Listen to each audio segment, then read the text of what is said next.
Coming to paperback and e-readers from SJS Direct, Isis, House of Isis, the goddess next door takes on a hustling Hotep high priestess in Harlem in this Afrocentric Isis series adventure. Pre-order Isis, House of Isis on Amazon.com today. Panther at the Magic Johnson Theater this Tuesday. I can honestly say that black masculinity and black manhood took a huge hit in this film. And many people thought Ryan Coogler would do a great job on this film based on his work on films like Fruitvale Station and Creed. However, he took a huge punch to the gut to black masculinity and black manhood with Black Panther. Now, the Black Panther in the comic books is a strong alpha male who takes charge of every situation and everyone submits to his leadership and his authority. However, in this film, directed by Ryan Coogler and partially written by Ryan Coogler, what happens is that every black man is shown submitting to females and submitting to female authority. And any man who decides to take charge and responsibility for himself as a black man in the way that Killmonger's father did is shown to be a bad man. And I look at this film overall, and it had an extremely gynocentric slant to the material. From the opening scenes of this film, where they tell us the legend of this Black Panther, everything is meant to show the female as being stronger in the black community than the male, and any attempt for a black man to have any sort of power is shown to be something negative. Because I look at that scene after they tell this legend of the Black Panther and then show us the picture of Killmonger's family, and they make it look like a black man being a leader and an authority figure is something bad, and it's something that needs to be punished by these masculine acting females who start at the door, Dora Milaje. They're all masculine acting. They come to the door, and then the Black Panther comes in, and he's supposed to be the authority figure. But when I look at the way he's being an authority figure, it's more like he doesn't want this black man to be a black man, and that's one of the underlying commentaries in this film, that oh, you can be a Wakandan man, but you can't be a black man. And the portrayal of Eric Killmonger is quite troubling because, again, this is another slap in the face to black masculinity, because as this Eric Killmonger character grows up, they really show us that there's a real contempt for African American men in this film, because your Eric Killmonger is supposed to be this brilliant black man who's supposed to have graduated from the Annapolis Academy in the military, one of the premier pieces of the U.S. military, supposed to have degrees from MIT, and they show us this Eric Killmonger as this violent man who goes out and participates in all sorts of acts of violence due to his military training, and they show him trying to have power as something bad. And again, that's an insult to black masculinity. Moreover, later on in the film, as he gets the power of the Black Panther and the power of the king, what happens is they show him trying to wage war on the world. And again, that was a real insult to me as a black man, because they're saying that this black African American man is extremely dangerous, and that if he was given power, he would go out and try to use his power to go out and oppress white people, because that's what they were saying in that film, that they had to prevent him from taking that Wakandan technology and those Wakandan weapons to go out here and wage war on white people. And again, that's a real slap in the face to black manhood and black masculinity, and it really shows the white supremacist undertones in this film, in that there's a lot of white fear regarding black male power, and that the only black male power that is actually good is the power of a black man who is shown to be submissive to a black woman. And when we look at T'Challa as a hero, he is completely neutered and emasculated, and he is shown in almost every frame submitting to black female authority, and black females are shown as having most of the power in this film. Now, the view of black male power in this film really comes from a black feminist perspective, a gynocentric perspective, and a white supremacist perspective, and it's not a balanced picture of black masculinity and black manhood. Because to say that a guy like Killmonger, if given power, would go out and try to destroy the white man's world, that's an insult to African American men.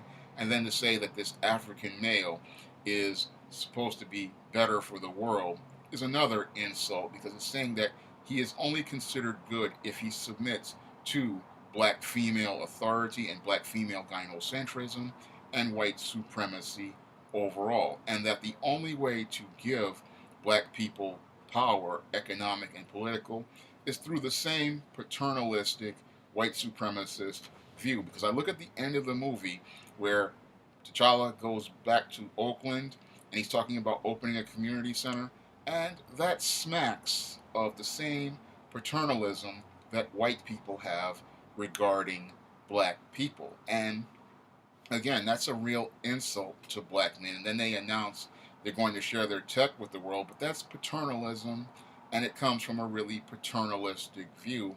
And that really did not set right with me, because I look at this film, and again, it did not present us a fair and balanced picture of black manhood or black masculinity. And this is why I say it's so important for black writers to go out and write their own stories in the same way I wrote my own stories, The Temptation of John Haynes and The Man Who Rules the World. Now, with the John Haynes character, I make an effort to give people a balanced and humanized perspective of a black man in a fantasy situation. And the John Haynes character, as he's tempted by Lucifer, the Lord of Hell, and given this CEO position at this Morris Phillips Corporation, he shows the world what a black man would do if given power, similar to the same way that Eric Killmonger was given power. Now, in The Temptation of John Haynes,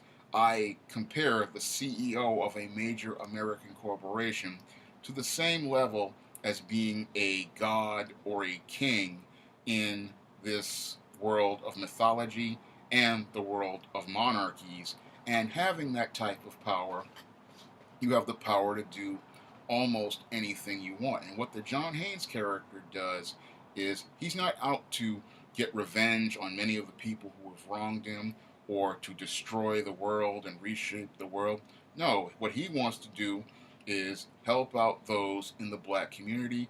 And in his efforts to help out those in the black community, he goes to his enemy first, the Scott Grayson character who did him wrong many years ago, and then he wants to work with him towards building up resources in the black community. So what everybody thinks about black men was shown in Black Panther, but what I show you in John Haynes is how a black man would really act, because as a black man, he is willing to set aside his emotional feelings like your Killmonger has regarding the world to do what is right for his community first, and then focus on the overall rest of the world like the John Haynes character does in The Man Who Rules the World. Now, in The Man Who Rules the World, the John Haynes character is the CEO of Morris Phillips, and then this God Cassius character is resurrected by Lucifer to try to take over the world, and the John Haynes character has to take on this threat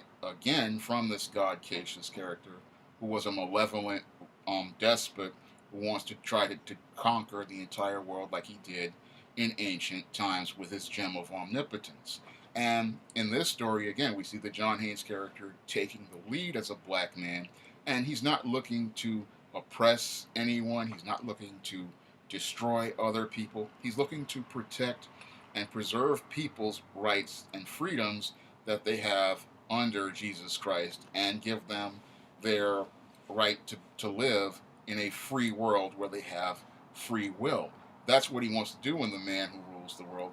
And he understands this because he rules his own world and he has control over self and power over self. And that's what he teaches the Esteem character in The Temptation of John Hayes through his example. Because as she's trying to tempt him, she sees his example of black manhood, black leadership, and decides she wants to follow his lead. And that's one of the other issues I had with Black Panther, is that we see the men following the women, but in John Haynes' world, the women follow the men. And that's how things work in God's natural order. The men are the leaders and the women follow the man's lead.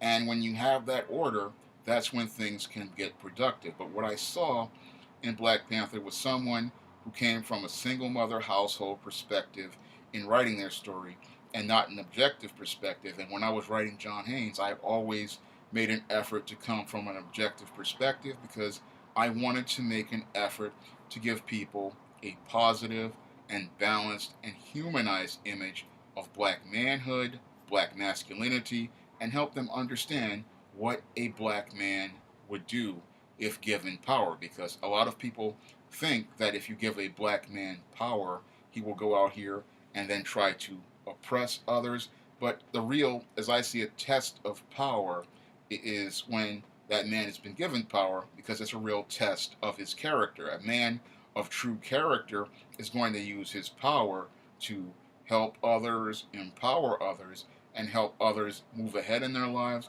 But a man with no character is going to make compromises in the same way T'Challa made compromises, or try to destroy the world in the way that Eric Killmonger tried to destroy the world in Black Panther. In both cases, we did not get a balanced and humanized perspective of black manhood and black masculinity. And I believe the only way you're going to get a balanced and humanized perspective of black manhood and black masculinity is from a black writer of fantasy like myself. Now, when The Temptation of John Haynes and The Man Who Rules the World, I make every effort to give you an action-packed fantasy story featuring an African-American hero, but I also make efforts to give you a positive and balanced image of black manhood and masculinity, so that you can understand when a black man has power, he's going to wield that power responsibly, and he's going to wield that power in a way so everyone in his community can benefit from his leadership and his authority. If you would like to try The Temptation of John Haynes and The Man Who Rules the World, you can do so by clicking the link to Amazon.com in the description box. That's all I have to say for this video. You can comment, rate, and subscribe. Now available in paperback and ebook, The Man Who Rules the World. John Haynes must bring together men and gods to overcome a threat that seeks to destroy the planet. The Man Who Rules the World. Now available in paperback and e-readers everywhere.